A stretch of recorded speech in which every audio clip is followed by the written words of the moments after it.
लोगों को good evening. बहुत इंतजार किए आप लोग। बहुत सारे लड़कों का एग्जाम फर्स्ट सिटिंग 16 को ही है, वो कुछ ज़्यादा ही परेशान है। घबराना नहीं है आप लोगों को, जितना पढ़े हैं जीडी का एग्जाम है, कोई बहुत बड़ा आईएएस का एग्जाम नहीं है, इसलिए घबराने से कुछ नहीं होता है। चिंता से चतुराई घटे और दुख से घटे शरीर। समझा कि नहीं गया? तो चिंता नहीं करना है, चिंतन करना है एकदम मस्त। देखिए एग्जाम में क्वेश्चन टफ होगा, ससुरा सबके लिए टफ होगा। हो गया? जय हिंद, नमस्कार। चलिए भैया देखते हैं। क्वेश्चन कह रहा है कि पूरा पाषाण, पूरा पाषाण मतलब एकदम, पाषाण का मतलब था पत्थर, अब पूरा मतलब एकदम बकलोल आदमी कब था? मध्य पाषाण, कम बकलोल। नौ पाषाण, तनी मनी होशियार। सब में लगा हुआ है पाषाण, पाषाण और पाषाण, यानी पत्थर की चीजों का औजार ज्यादा होते थे। ये ज्यादा देखने को कहाँ मिला था? भीम बेटका के आसपास में पाषाण काल में देखने को मिले थे। आदि मानव मिले थे नर्मदा घाटी में। पूरा पाषाण काल में ही क्या हुआ था भैया? आग की खोज हुई थी। इस समय आग की खोज हुई थी।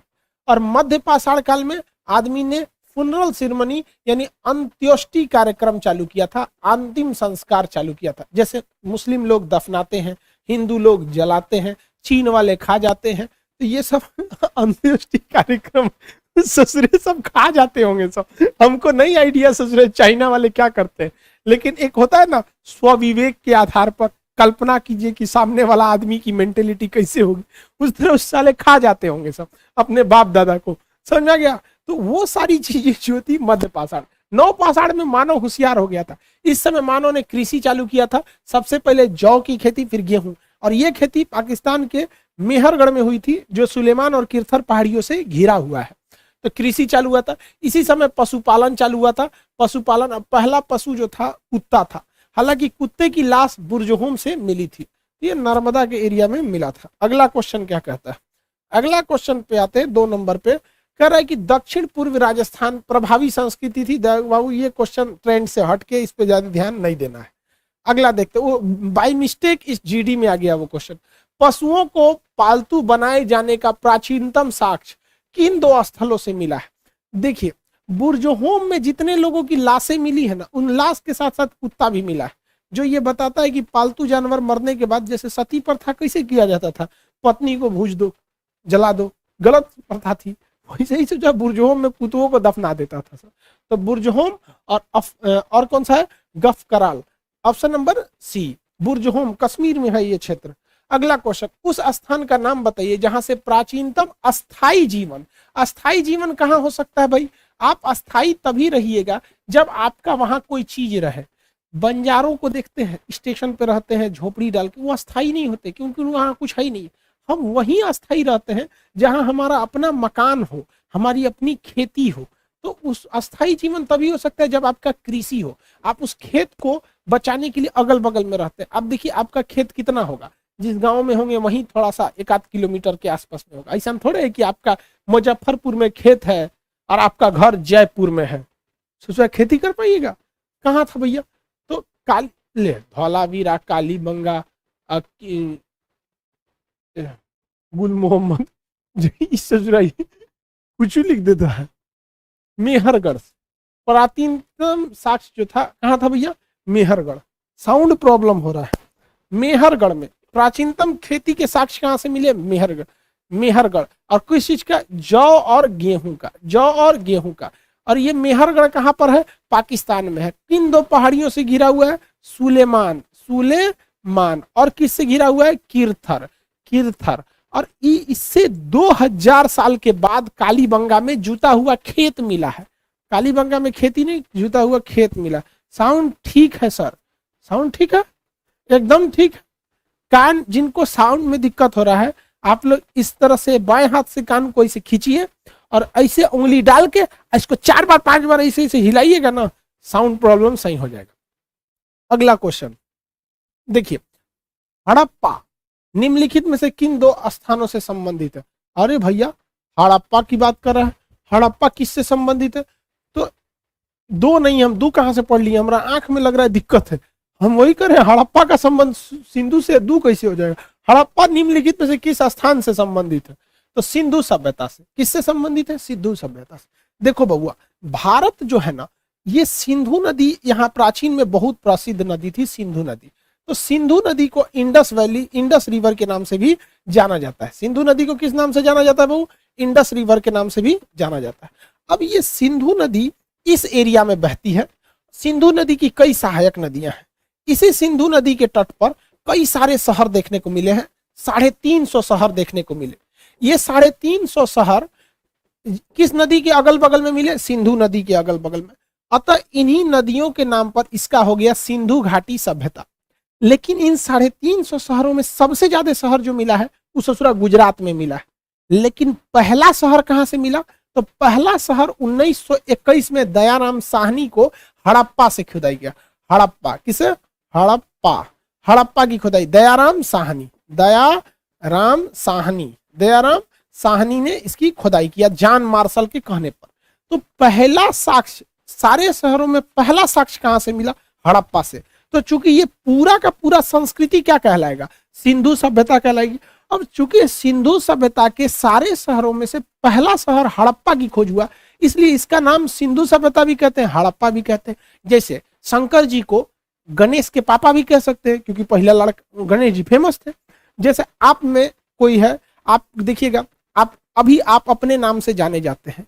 आने वाले समय में देखिएगा, आपका अगर कोई लड़का होगा, पहला लड़का का नाम आप मंगरू रखे, आपका नाम होगा मंगरू के पापा। तो उसी तरह पहला लड़का के नाम पर इसका नाम हो गया। समझ में आ गया? हो गया सिंधु सभ्यता से। अगला, वह हड़प्पा कालीन नगर जिसका प्रतिनिधित्व लोथल का पुरातात्विक स्थल करता है किस नदी के किनारे? लोथल जो था बाबू, लोथल में बंदरगाह थे और ये भोगवा नदी के किनारे था। लोथल बंदरगाह के लिए था और ये भोगवा नदी के किनारे था। अगला, सूची 1 को सूची 2 से मिलाइए और बताइए। लोथल गोदीवाड़ा यानी बंदरगाह, कालीबंगा जूता हुआ खेत, ये भी सही है। धौलावीरा हड़प्पा लिपि के सबसे बड़े आकार के ये चीज है। बनवाली पकी ईंट के बने हुए हल की प्रकृति। ऑप्शन नंबर देख लीजिए भैया, ऑप्शन नंबर होगा आपका बी, बिहार वाला बी। 8 नंबर, हड़प्पा संस्कृति के निम्नलिखित स्थलों में से कौन सा? सिंध लिख दिया है, यहाँ होना चाहिए सिंध। क्या होना चाहिए? सिंध। पाकिस्तान में एक राज्य है सिंध में अवस्थित है। सिंध में कौन कौन सा जगह है? तो देखिए, हड़प्पा जो है ये पंजाब में स्थित है। पंजाब कहाँ का? पाकिस्तान के पंजाब में है, अतः हड़प्पा होगा नहीं। मोहनजोदड़ो सिंध में स्थित है, सही होगा। चनहुदड़ो सिंध में स्थित है, सही होगा। सुरकोटदा ये बलूचिस्तान में है, तो ये ससुरा हो गया बलूचिस्तान में, ये हो गया पंजाब में, तो ये भी सिंध में, ये भी सिंध में। 2 और 3 हो जाएगा। ऑप्शन नंबर बी, बिहार वाला बी, सी नहीं होगा रे। अगला, आयुर्वेद अर्थात जीवन का विज्ञान किसमें है? देखिए, जादू, टोना, वशीकरण, चिकित्सा, ये सारी चीजों का व्यवस्था अर्थरवेद में है। किसमें है? अर्थरवेद में। अर्थरवेद में ही पटना को अछूतों की भूमि कही गई है, इसलिए कोई भी पटना से गंगा जल नहीं लेता है। इवन कि लोग सावन में कांवर यात्रा के लिए जाते हैं लोग ना, तो पटना से गंगा जल नहीं भरते हैं। भागलपुर के पास एक जगह है सुल्तानगंज, वहां से पानी भरते हैं और भोलेनाथ को चढ़ाते हैं। समझ में गया? भोलेनाथ को नहाने का बहुत शौक है, इसलिए उनका महीना भी देखिएगा सावन में पूरा भीगर रहते हैं। लेकिन आप लोग भोलेनाथ का तो पूजा पाठ करेंगे नहीं, खाली यहाँ सावन आ गया बस भांग चढ़ा लो, यही भक्ति हो गई। जो पूजा पाठ करो थोड़ा ना, इनको बस भोले बाबा का एक चीजें दिखेगा। बिहार का लड़का खैनी खाएगा, कहेगा राजेंद्र प्रसाद भी खाते थे। अरे भैया, राजेंद्र प्रसाद उस खैनी के साथ साथ और भी बहुत सारे काम करते थे। समझ में आ गया कि नहीं? लेकिन ना, लोग इन लोग का तो दूसरे दुनिया है। आरण्यक, जिस किताब को जंगल में लिखा गया उसे आरण्यक कहते हैं। यजुर्वेद, य से यजुर्वेद, य से युद्ध, य से यज्ञ, य से यज्ञ। समझा गया? ये दोनों की चर्चा यजुर्वेद में। स से सामवेद, स से संगीत, संगीत, स से संगीत। अगला क्वेश्चन इसमें हो जाएगा अर्थरवेद। अगला, प्राचीनतम विवाह संस्कार गृह सूत्र में है। किस सूत्र में है? गृह सूत्र में है। समझा गया कि नहीं? गृह सूत्र में है विवाह का। सर जी, हम महादेव के पूजा का एकदम करिए भाई, महादेव से कोई छेड़छाड़ नहीं। समझ में आ गया कि नहीं? सबसे मुडियल भगवान वही है। मूड में आएंगे एकदम बढ़िया नौकरी दिला देंगे, जिस दिन मूड बिगाड़ेंगे टर्मिनेट हो जाएंगे, इसलिए कोई छेड़छाड़ नहीं। इसमें कौन सा हो जाए? गृह सूत्र। आगे बढ़ते हैं। निम्नलिखित 4 स्थानों में हुए बौद्ध संगीति का सही क्रम बताइए। देखो बबुआ, बौद्ध संगीतियां 4 स्थानों पर हुई थी, उनका सही क्रम कैसे सजाना है तो देखिए, 3 गो तो बिहार में हुआ। पहला हुआ राजगीर, दूसरा हुआ वैशाली, तीसरा हुआ पाटलिपुत्रा। तो पहला, दूसरा, तीसरा कैसे, पहला ऊपर में दूसरा बीच में तीसरा, राजगीर वैशाली पाटलिपुत्रा। कैसे, राजगीर वैशाली पाटलिपुत्रा। कैसे, राजगीर वैशाली पाटलिपुत्रा। कैसे, नीचे में राजगीर वैशाली पाटलिपुत्रा। और चौथा हुआ था कश्मीर के कुंडल वन में, चौथा हुआ कश्मीर के कुंडल वन में। तो आप बताइए, पहला राजगीर वैशाली पाटलिपुत्रा कश्मीर, राजगीर वैशाली पाटलिपुत्रा कश्मीर, राजगीर वैशाली पाटलिपुत्रा कश्मीर। हो गया, ये चारों हो गए। तो हम यहाँ ऐसे लिख देते हैं, पहला राजगीर वैशाली पाटलिपुत्रा कश्मीर। ये कब हुआ, 483, ये हुआ 383, ये हुआ 255, ये हुआ प्रथम सदी।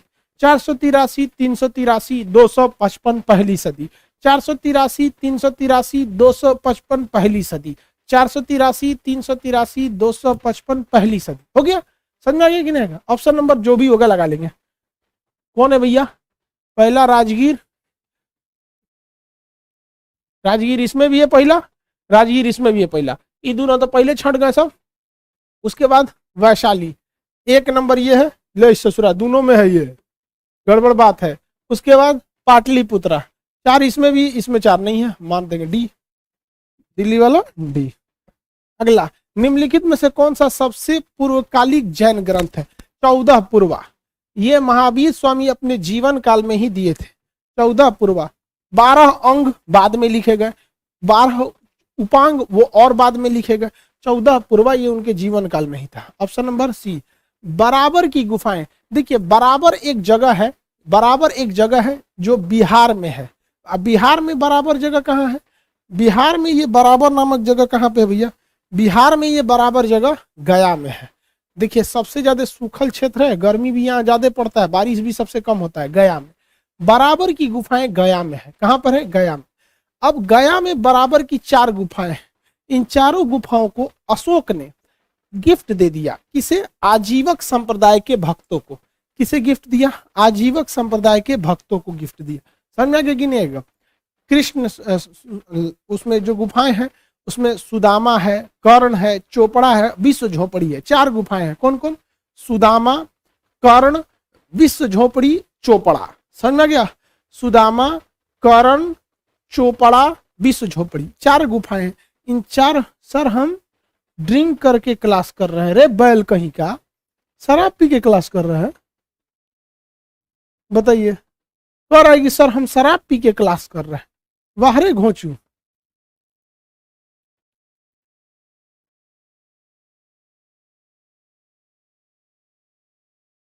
आप ड्रिंक करके शराब पी रहे हैं, मतलब क्लास कर रहे हैं और बता भी रहे हैं।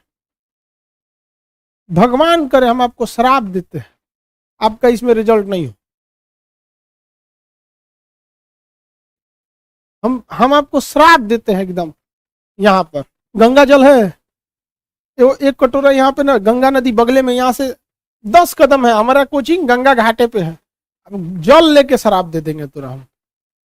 ऐसे बच्चों का कभी रिजल्ट ना हो जो माता पिता के सम्मान का ख्याल ना रखे, शराब पी के क्लास करे। आप बाबू जिस दिन यूपीएससी टॉप भी कीजिएगा ना और दारू पी के आइएगा, हम कहने से इनकार कर देंगे कि हमारा विद्यार्थी था। और मेरे लिए इससे बड़ी शर्म की बात नहीं हो सकती है, गलत बात है ये सब।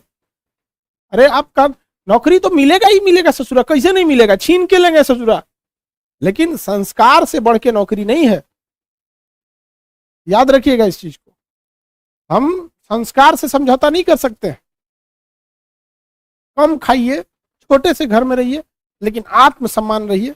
शराब पीने के बाद इंसान माँ बाप को गाली दे देता है, शराब पी के क्लास ले रहे। बहुत तकलीफ होता है हमको कि हमारे विद्यार्थी दारू पीते हैं, शराब पीते। क्या कर सकते हैं हम?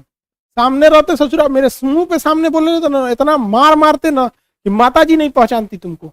हमारे क्लास में अगर कोई लड़का च्युइंगम खा के चला आता है ना ऑफलाइन की क्लास में, वहीं थूर देते हैं। ईयरफोन, च्युइंगम ये सब बंद रहता है, दारू पी के क्लास ले रहे हैं। भगवान उसका रिजल्ट मत करिएगा, क्योंकि वो शराब पिएगा, ड्यूटी पे जाएगा, वहां कोई महिला ड्यूटी पे रहेगी, उसको उल्टा सीधा बोलेगा। क्लियर? चलो, गहरा आजीवक संप्रदाय के भक्तों में दे दिया। बताइए, मूड खराब कर दिया यहाँ, दारू हमरे सामने। गलत बात बाबू, गलत। चलिए ध्यान से देखते हैं।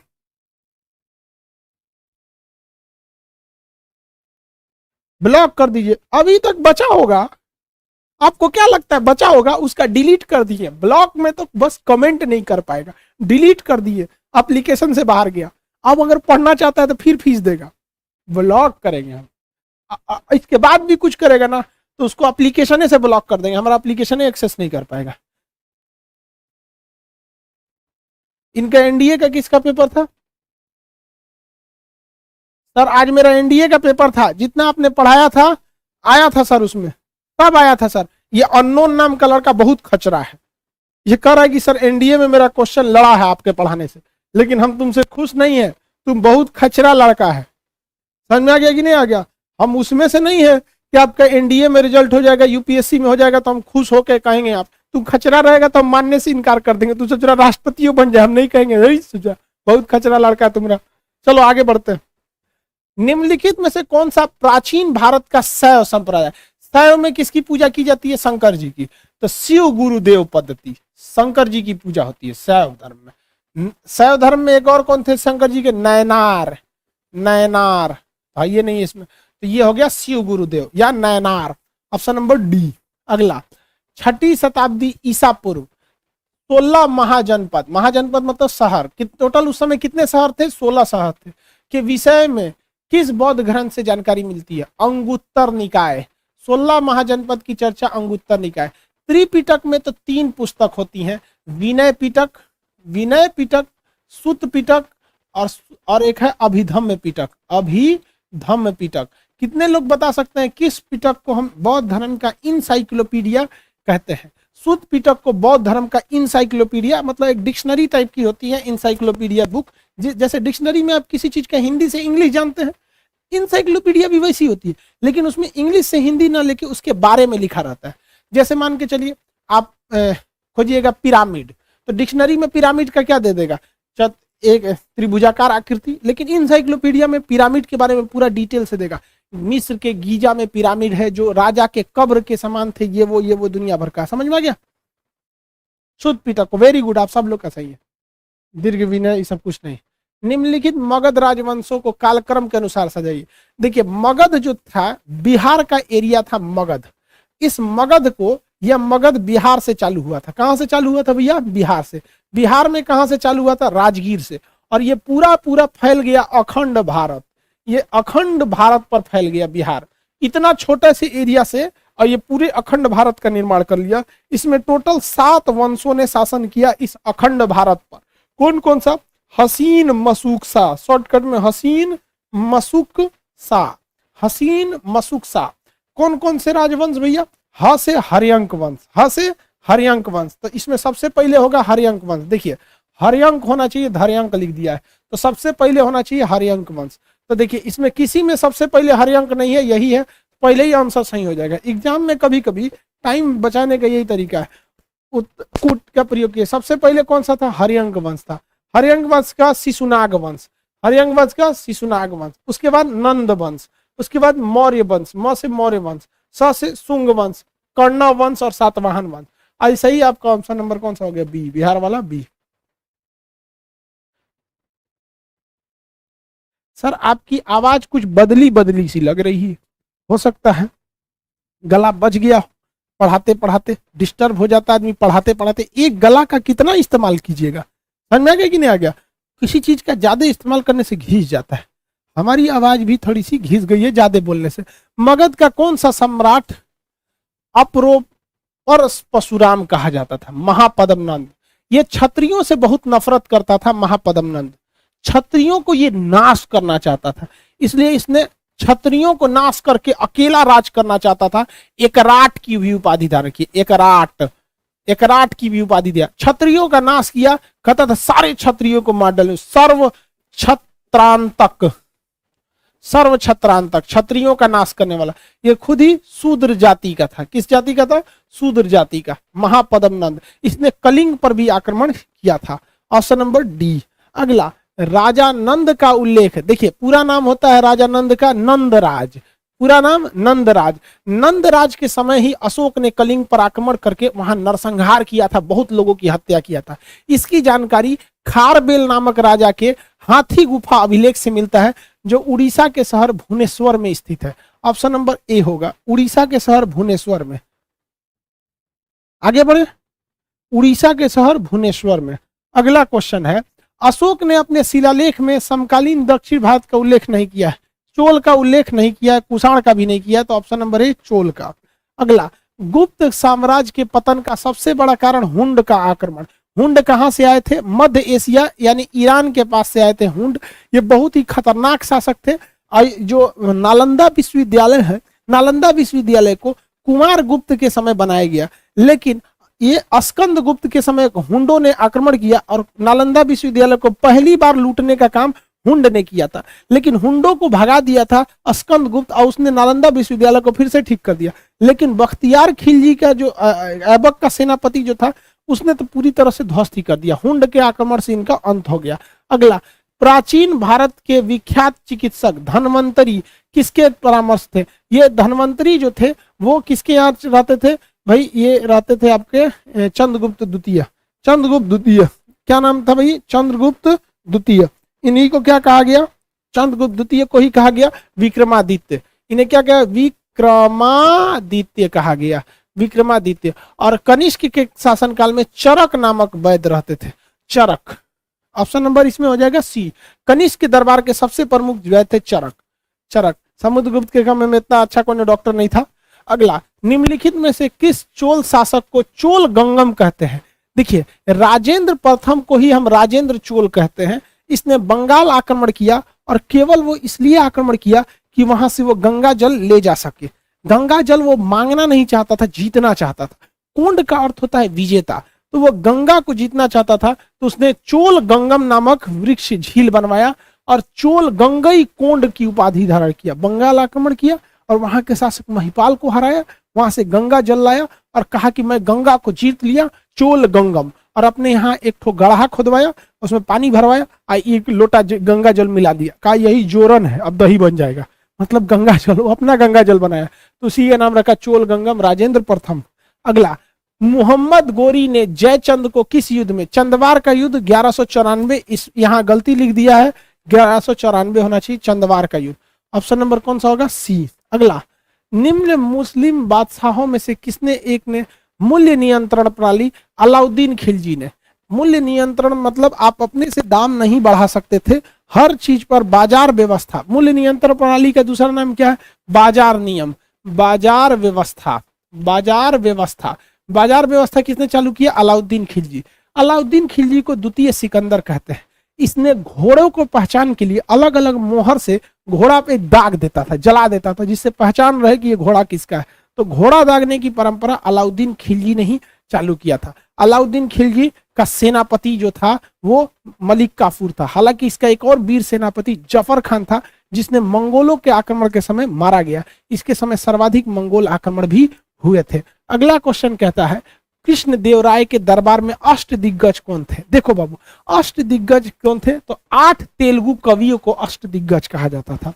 आपके समय 2 चीज आएगा, एक आएगा नवरत्न। नवरत्न, नवरत्न जो था वो 2 समय में आएगा।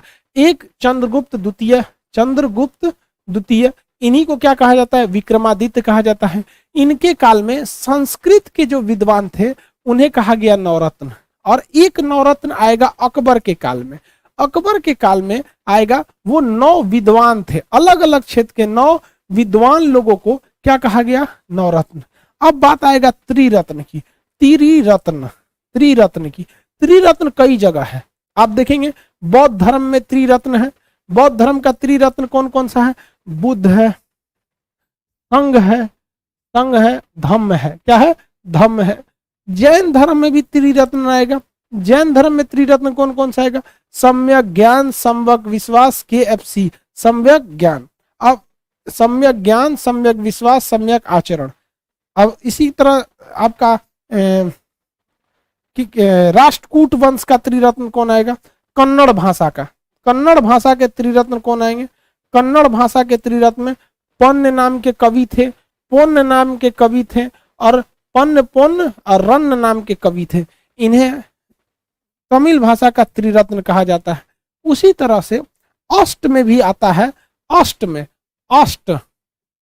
अष्ट में आएगा तीन चीजें। एक आता है अष्ट आठ दिग्गज, अष्ट दिग्गज। ये अष्ट दिग्गज जो थे ये तेलुगु भाषा के 8 विद्वान थे। एक आएगा आपका अष्ट प्रधान। अष्ट प्रधान जो थे ये शिवाजी के मंत्री लोग थे, अष्ट प्रधान। अब एक आएगा अष्ट छाप।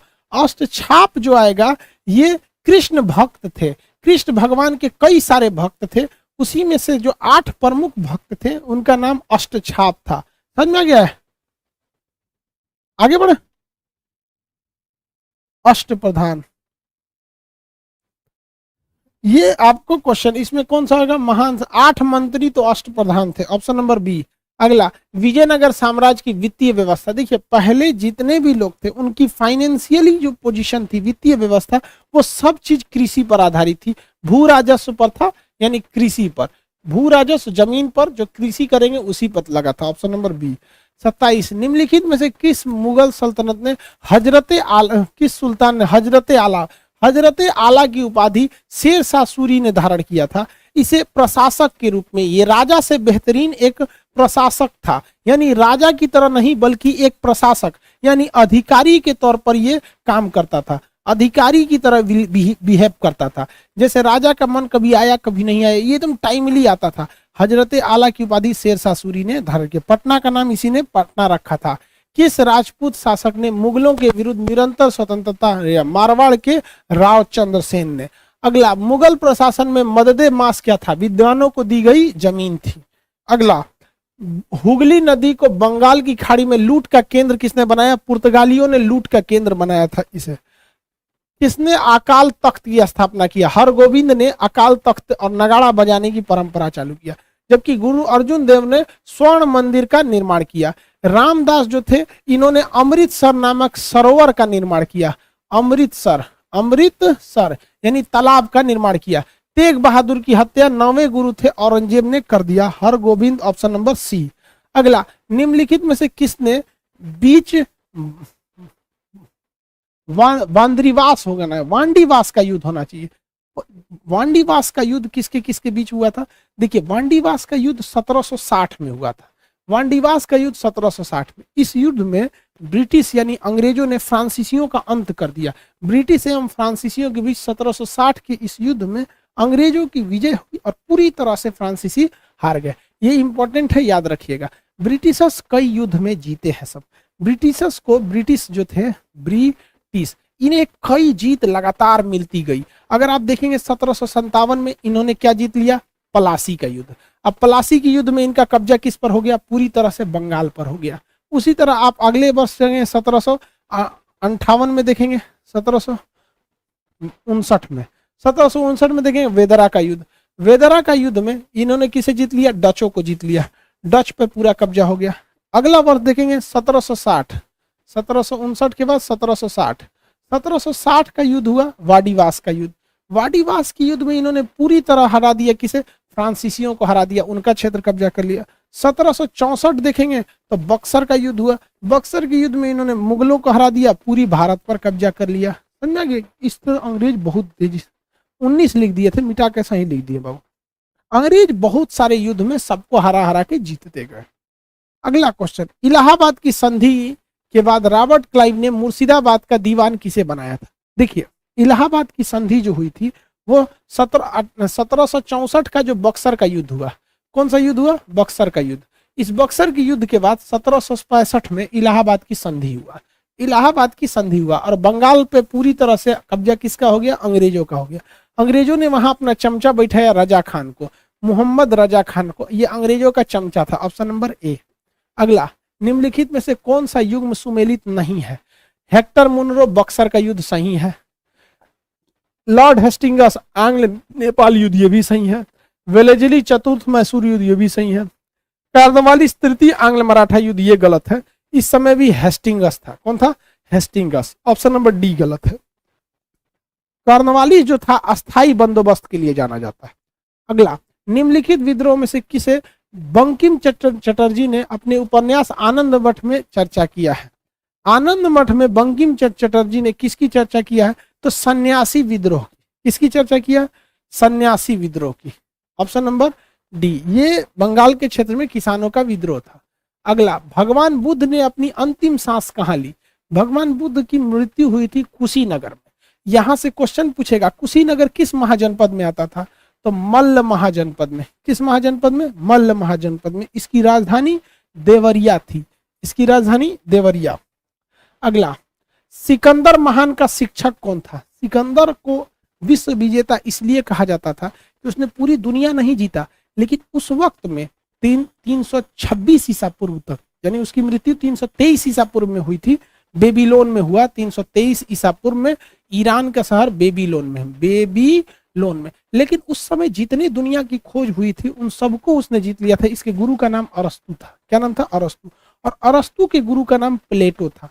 अरस्तु के गुरुजी का नाम क्या था? प्लेटो था। और प्लेटो के गुरुजी का नाम क्या था? सुकरात था। क्या था? सुकरात। क्या नाम था? सुकरात था। बहुत विद्वान थे सुकरात। इन्होंने कहा था कि देवी देवताओं को जो बलि चढ़ाया जाता है इससे मासूमों की हत्या होती है। तो यहाँ का राजा भड़क के इनको 1 कटोरा जौहर पिलवा दिया। यार धर्म का मामला बड़ी उटपटांग होता है, कुछ बोलो लोग बिना सोचे समझे भड़क जाते हैं। समझ में?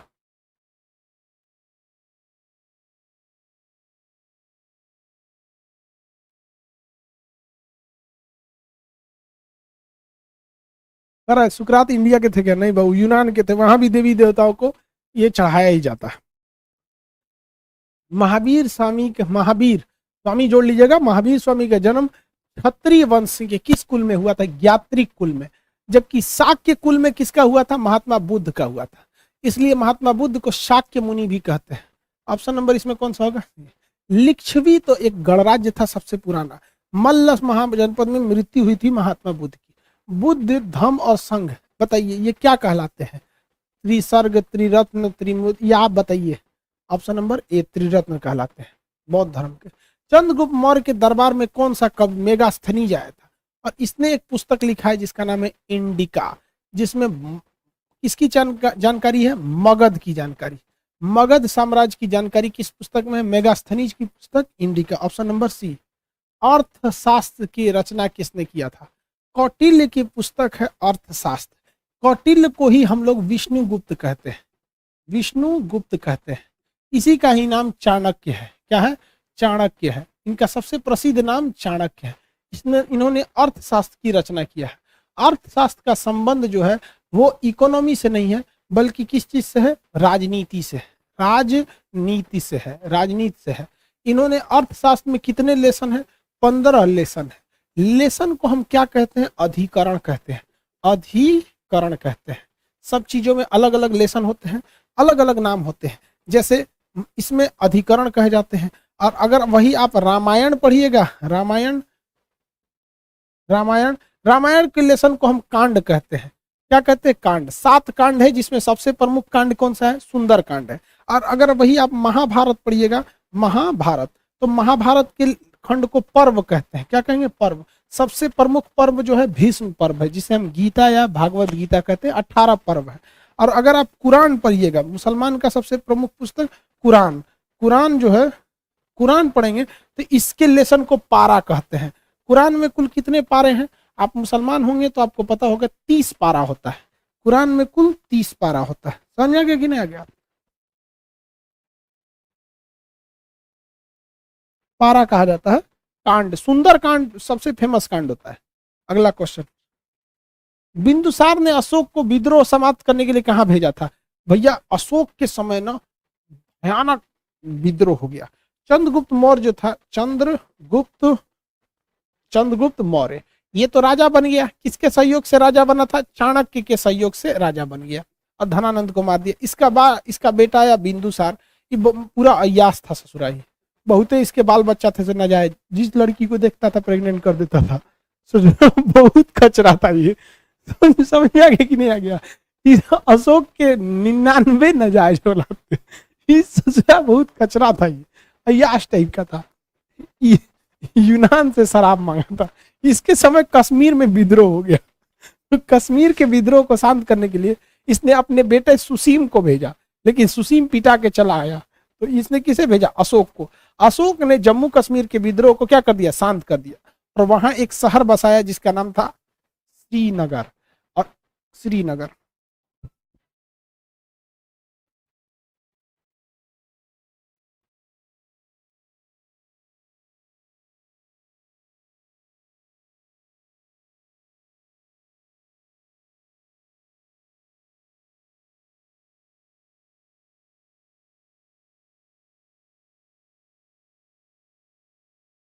इसमें तो सोचा श्रीनगर है, ये नहीं है जी। स्वर्णगिरी, तक्षशिला, तोसली, उज्जैन, श्रीनगर। अशोक को किस विद्रोह को समा?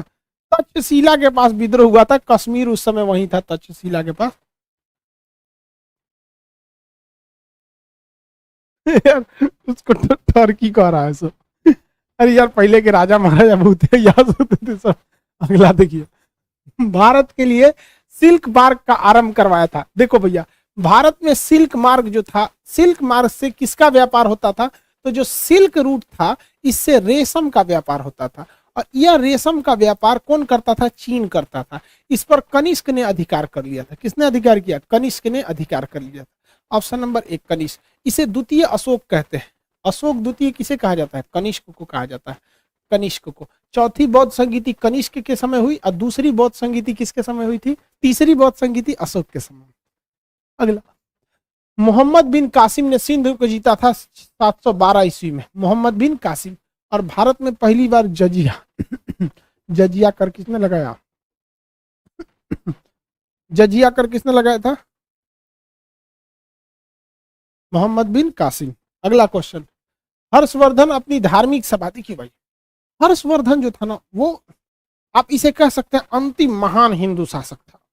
हर्षवर्धन की जब मृत्यु हुई 6ठी शताब्दी में ना, ध्वस्त हो गया ससुरा भारत, क्योंकि भारत इतना बड़ा साम्राज्य संभालने के लिए कोई राजा भी तो बड़ा होना चाहिए। तो हर्षवर्धन में एक खराबी, इसका बाल बच्चा थे सब नहीं।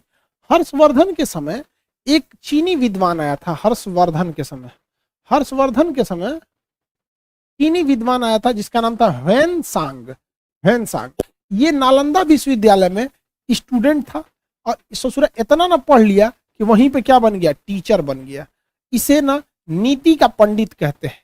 इसे बहुत सारी नीतियां आती थी। पंडित का मतलब विद्वान होता है, पंडित का मतलब विद्वान होता है।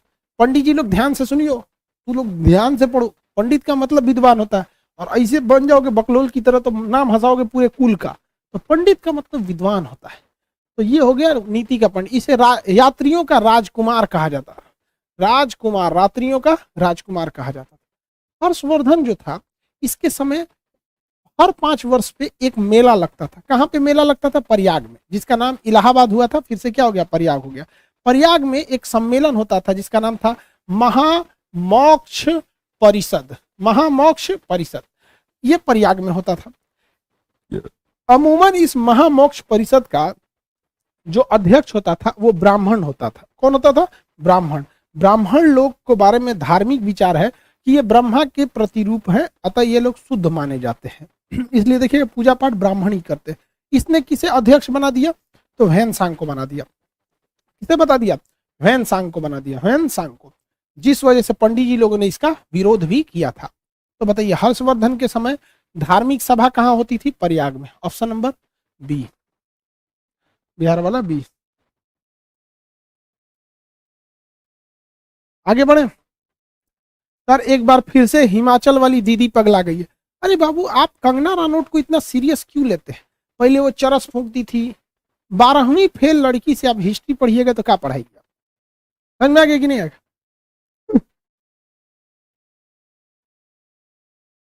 कंगना को उतना सीरियस मत लीजिए। कुछ दिन में कहेगी कि हम 2014 के बाद हम पैदा हुए, तो उसके लिए दुनिया शुरू हो रहा है 2014 के बाद। उसका कहना है कि आजादी भीख में मिली थी। तो रानी लक्ष्मीबाई तलवार लेके भीख मांग रही थी, सरदार पटेल भीख मांग रहे थे, भगत सिंह भिखारी थे। अजब हाल है भाई।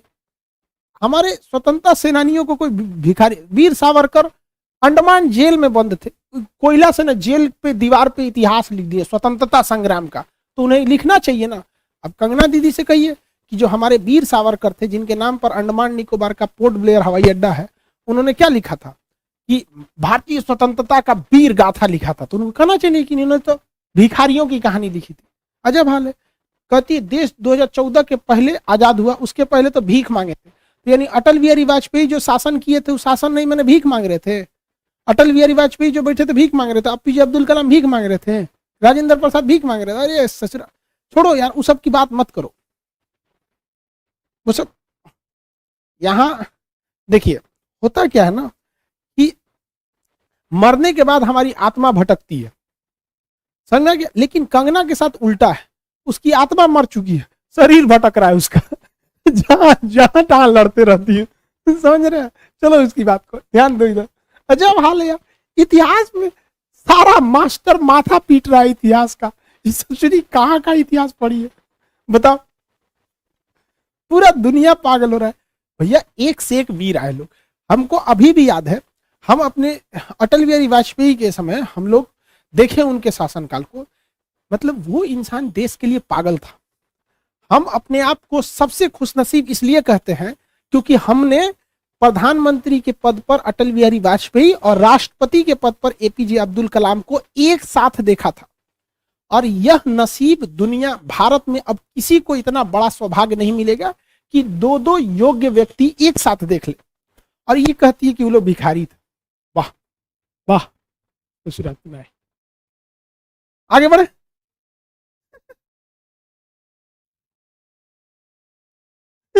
चलो भाई छोड़ो, आगे देखो। कंगना की बात करती है। अगला देखो, करो या मरो। किसने कहा था भैया? ये तो भाई 1947 2014 के पहले की बात है, तो कंगना के हिसाब से ये सब भिखारी थे। चारों ऑप्शन इतना बोलती है, 14 से पहले आजादी भीख में मिली थी।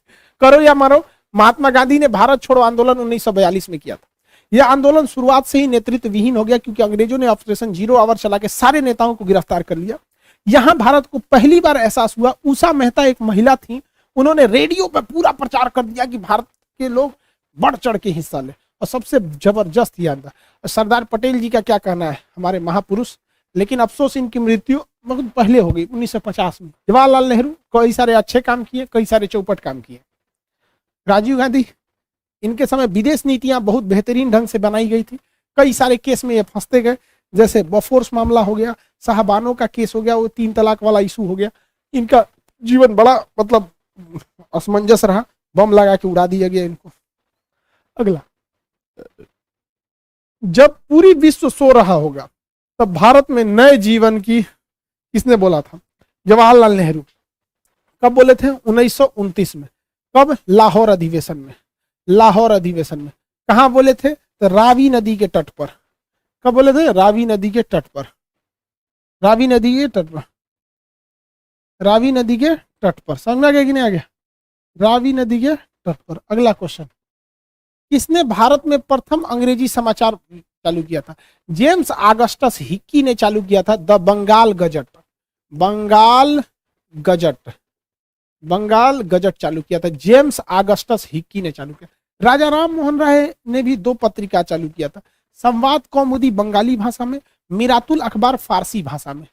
राजा राम मोहन राय को आधुनिक भारत का अग्रदूत कहा जाता है। बहुत महापुरुष व्यक्ति थे, लेकिन इनकी भी मृत्यु अकाल रूप से हो गई, लंदन में मेनिंजाइटिस नाम की बीमारी से हो। बाल गंगाधर तिलक महाराज, ये तो भाई पूरे गरम दल वाले इंसान, मराठियों को एक नया साम्राज्य दिया इन्होंने। शिवाजी के बाद अगर मराठियों को एक करने का किसी ने काम किया तो बाल गंगाधर तिलक ने ही किया था। लेकिन अफसोस, बाल गंगाधर तिलक ने गणपति महोत्सव चालू किया, शिवाजी महोत्सव। गणपति महोत्सव में आज भी जान फूंक देता है लोगों में, गणपति बप्पा मोरया। आज भी देखिएगा महाराष्ट्र का बहुत भव्य होता है गणपति बप्पा मोरया। जैसे बिहार में कैसे छठ होता है, वैसे महाराष्ट्र में गणपति बप्पा मोरया। किन्हें? बाल गंगाधर तिलक। लेकिन अफसोस देखिए, 1920 में जैसे असहयोग आंदोलन चालू हुआ, उसी समय इनकी मृत्यु हो गई, बाल गंगाधर तिलक की।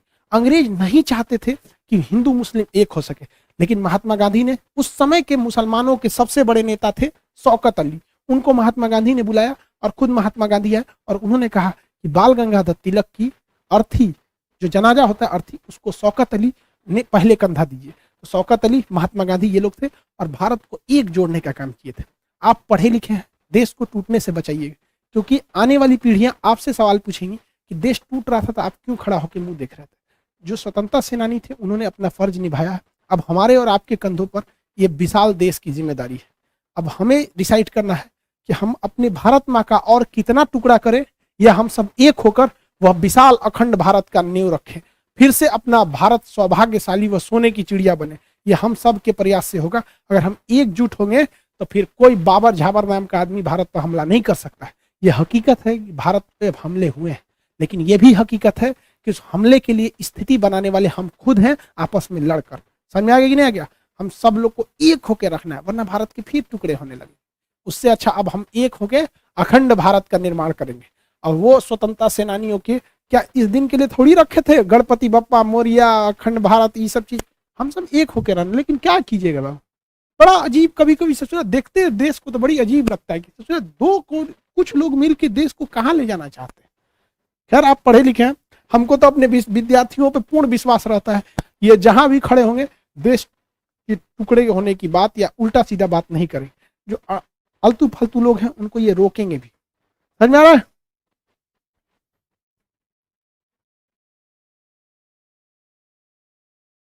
बहुत जल्दी अखंड भारत होगा बाबू, हम बुढ़ापा तक अखंड भारत देख लेंगे। समझ में आ गया? आप ही हैं आप सब लोग। किस शिक्षा रिपोर्ट के बाद कलकत्ता विश्वविद्यालय की स्थापना हुआ? देखिए, लॉर्ड डलहौजी ने एक नियम पारित किया जिसे कहा गया वुड डिस्पैच का नियम। और वुड डिस्पैच के नियम के कारण शिक्षा को बहुत ज्यादा बढ़ावा दिया गया, शिक्षा का अधिकार दिया गया। इसलिए इसे शिक्षा का मैग्ना कार्टा कहते हैं। मैग्ना कार्टा, मैग्ना कार्टा कहते हैं। मैग्ना कार्टा का मतलब अधिकार होता है, शिक्षा का मैग्ना कार्टा कहते हैं। समझ में आ गया कि नहीं? ऑप्शन नंबर कौन सा होगा? D, Mohammedan Anglo oriental college. क्या हो गया भैया? ये अलीगढ़ मुस्लिम यूनिवर्सिटी हो गया, AMU, अलीगढ़ मुस्लिम यूनिवर्सिटी। देखिए, यूपी की दो यूनिवर्सिटियां काफी फेमस है। अब उत्तर प्रदेश का आप नक्शा देखेंगे ना तो यूं मिलेगा आपको, लगभग में देखेंगे ये झांसी वाला एरिया हो जाएगा और ये यूपी के इस तरह से। उत्तर प्रदेश में लगभग यूं ही नक्शा मिलता है आपको यूपी का। यहाँ पर आपका अलीगढ़ है दिल्ली के पास, यहाँ अलीगढ़ मुस्लिम यूनिवर्सिटी है, और इधर दिल्ली यूपी खत्म हो जाएगा। और जब यूपी इधर खत्म होता है बनारस के पास, तो यहाँ हो जाएगा बनारस हिंदू यूनिवर्सिटी, BHU। अब आप ये मत सोचिएगा कि अलीगढ़ मुस्लिम यूनिवर्सिटी है तो केवल मुस्लिम ही पढ़ेगा, ऐसा नहीं है। यह हिंदू मुस्लिम सब पढ़ते हैं। और बनारस हिंदू यूनिवर्सिटी का मतलब ये नहीं कि यहाँ केवल हिंदू पढ़ेगा, यहाँ सारे लोग पढ़ते हैं। जिस दिन यहाँ हिंदू पढ़ने लगे बाकी ना पढ़े, जिस दिन अलीगढ़ मुस्लिम यूनिवर्सिटी में केवल मुस्लिम पढ़े, आप समझ जाइएगा कि वो भारत भारत नहीं रह गया। क्योंकि भारत की खूबसूरती है हम सब मिलकर एक साथ रहते हैं, और बहुत ही अच्छी पढ़ाई दोनों में होती है, दोनों अपनी जगह पे अच्छे हैं। आगे बढ़ते हैं। अलीगढ़ मुस्लिम में सर सैयद अहमद खान ने चालू किया, सर सैयद अहमद खान ने। आगे बढ़े। हाँ सर हम अलीगढ़ से हैं, वेरी गुड। आशु पांडे जी, पांडे जी आप अलीगढ़ से हैं, अच्छे से पढ़ाइए, मन लगा के पढ़ाई कीजिए। सर जी हम NCC कर रहे हैं, SSB में जाना है, मेरा हिंदी मीडियम से, क्या करें? कोई दिक्कत नहीं है बाबू, NCC कीजिए, हम भी हिंदी मीडियम से हैं। NCC C सर्टिफिकेट है मेरा, अल्फा ग्रेड में है, B में भी अल्फा, C में भी अल्फा ग्रेड है। समझ आ गया? मस्त आप तैयारी कीजिए, कोई दिक्कत नहीं। अभी जहां है उस पर फोकस कीजिए। चलिए सूची 1 को सूची 2 से मिलाते हैं लोग, रात बहुत ज्यादा हो गया बाबू, तो कल करें। ये वाला बता देते। विनोबा भावे महाराष्ट्र के थे, पवनार में। इन्होंने आश्रम कहाँ बनवाया था? पवनार में, पवनार में। इन्होंने अमीरों को कहा कि भैया आप अपनी जमीन थोड़ी दान दे दीजिए, तो इन्होंने भूदान आंदोलन चलाया कि भूमि का दान दीजिए। इन्हें रेमन मैग्सेसे पुरस्कार भी मिला। मेधा पाटेकर, इन्होंने नर्मदा नदी पे बन रहे पुल का विरोध किया था, कहा था इससे बहुत ज्यादा पर्यावरण में दिक्कत आएगा, तो नर्मदा बचाओ आंदोलन किया था मेधा पाटेकर। सुंदरलाल बहुगुणा ने चिपको आंदोलन, पेड़ कटने से बचाने के लिए चिपको आंदोलन था। जयप्रकाश नारायण, बिहार के सबसे लोकप्रिय नेता जयप्रकाश नारायण, संपूर्ण क्रांति, पूरे भारत में इमरजेंसी के समय अकेले आंदोलन करने वाले श्री जयप्रकाश नारायण। बिहार में आप देखिएगा ऐसा कोई जिला नहीं होगा जहां जयप्रकाश नारायण के नाम पे कुछ नहीं होगा।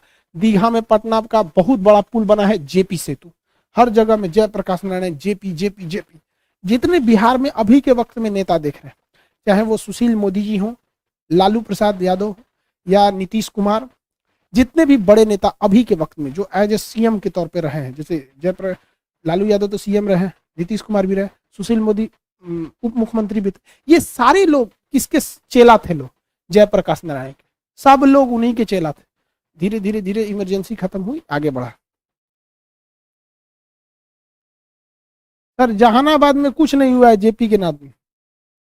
अरे भाई कुछ ना कुछ होगा, चेक कीजिए।